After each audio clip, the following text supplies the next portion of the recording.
बिहार की सियासत एक बार फिर से गर्म हो चुकी है। साल 2025 के आखिर में विधानसभा चुनाव होने वाले हैं और उससे पहले ही माहौल पूरी तरह से चुनावी रंग में रंग चुका है। एक तरफ चुनाव आयोग ने स्पेशल इंटेंसिव रिवीजन यानी कि एसआईआर की प्रक्रिया शुरू करी, जिसमें मतदाता सूची को अपडेट किया जा रहा है, तो दूसरी तरफ राजनीतिक दल अपनी अपनी रणनीति और प्रचार अभियान में जुट गए हैं। इस बीच एक बड़ा सर्वे सामने आया है जिसने बिहार की राजनीति में नई बहस छोड़ दी है। नमस्कार, आदाब, आप देख रहे हैं द हिंदी टॉप और मैं हूं आपके साथ सामिया खान। टाइम्स नाउ, नवभारत और जेवीसी ने मिलकर एक सर्वे किया। इसमें दावा किया गया कि अगर आज बिहार में चुनाव हो जाएं तो राज्य में एक बार फिर एनडीए की सरकार बन सकती है या नहीं। आंकड़े बताते हैं कि एनडीए को कुल 136 सीटें मिलने का अनुमान है। वहीं महागठबंधन यानी कि आरजेडी, कांग्रेस और लेफ्ट पार्टियों का गठबंधन सिर्फ 75 सीटों तक सीमित रह सकता है। इसके अलावा 6 सीटें अन्य दलों और निर्दलियों के खाते में जाती दिख रही हैं। सबसे दिलचस्प बात यह है कि लगभग 26 सीटों पर कांटे का मुकाबला होने की संभावना जताई गई है। अब अगर सीटों के बंटवारे की बात करें तो इस सर्वे के मुताबिक बीजेपी सबसे बड़ी पार्टी के तौर पर उभर रही है। बीजेपी को कुल 64 सीटें सीधे तौर पर मिलती दिख रही हैं और 17 सीटों पर पार्टी लीड कर रही है। जेडीयू यानी कि मुख्यमंत्री नीतीश कुमार की पार्टी 29 सीटों पर जीतती नजर आ रही है और 2 सीटों पर लीड बनाए हुए है। वहीं एनडीए के दूसरे सहयोगी दल 6 सीटों पर जीतते और 18 सीटों पर आगे दिख रहे हैं। यानी साफ है कि नीतीश कुमार और बीजेपी की जोड़ी एक बार फिर से चुनावी आंकड़े में मजबूत होकर उतर रही है।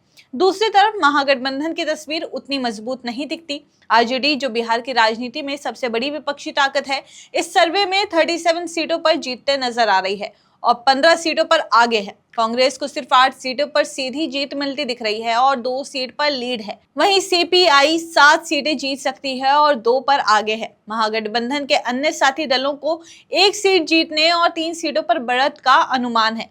ये नतीजे महागठबंधन खेमे के लिए निश्चित रूप से चिंता का कारण है, क्योंकि पिछले चुनावों में वो एक मजबूत चुनौती के तौर पर खड़े थे।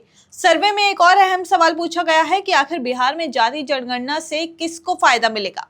इस पर लोगों की राय भी काफी दिलचस्प रही। लगभग 47.1% लोगों ने कहा कि जाति जनगणना से एनडीए को फायदा होगा, जबकि 37.2% लोगों का मानना है कि इसका फायदा महागठबंधन को मिलेगा।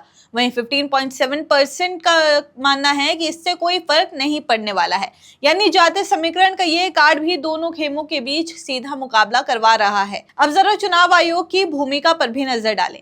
इस बार एसआईआर यानी कि स्पेशल इंटेंसिव रिवीजन को लेकर काफी राजनीति हो रही है। विपक्ष का आरोप है कि एनडीए सरकार और आयोग मिलकर बड़ी संख्या में नाम काटने और जोड़ने का खेल खेल रहे हैं। खासकर शहरी क्षेत्रों और सीमावर्ती इलाकों में फोकस किया जा रहा है। राहुल गांधी की अगुवाई में महागठबंधन वोटर अधिकार यात्रा निकाल रहा है। उनका कहना है कि एनडीए मतदाताओं को डराने और असली वोटरों के नाम काटने का काम कर रही है, जबकि एनडीए का जवाब है कि ये सिर्फ और सिर्फ एक नियमित प्रक्रिया है ताकि फर्जी वोटिंग पर रोक लग सके। नीतीश कुमार की रणनीति भी इस चुनाव को लेकर साफ है। वो खुद को विकास और स्थिरता के नेता के तौर पर पेश करना चाहते हैं। बीजेपी केंद्र की मोदी सरकार के कामकाज और राष्ट्रीय स्तर की लोकप्रियता पर चुनाव लड़ना चाहती है। वहीं आरजेडी इस बार भी बेरोजगारी, जातीय न्याय और सामाजिक न्याय के मुद्दे उठाकर चुनाव मैदान में उतर रही है। तेजस्वी यादव लगातार ये संदेश देने की कोशिश कर रहे हैं कि बिहार को नई दिशा और नई ऊर्जा की जरूरत है, लेकिन इस सर्वे से जो तस्वीर निकल कर आई है वो ये दिखाती है कि जनता का झुकाव अभी भी एनडीए की ओर ज्यादा है। हालांकि चुनाव में अभी समय बाकी है और राजनीति में कुछ भी बदल सकता है। बिहार का मतदाता आखिरी समय पर बड़ा उलटफेर करने के लिए भी जाना जाता है। 26 सीटों पर करीबी मुकाबला इसका साफ संकेत है कि अंतिम नतीजों में कई जगह तस्वीर बदल सकती है। इस सर्वे से एक और बात साफ होती है कि जातीय जनगणना का मुद्दा इस चुनाव में अहम रोल निभाएगा। चाहे एनडीए हो या फिर महागठबंधन, दोनों ही इसे अपने अपने तरीके से भुनाने की कोशिश करेंगे। लेकिन फिलहाल जनता किसे ज्यादा गंभीर और ईमानदार मानती है, ये चुनावी मैदान में ही तय होगा।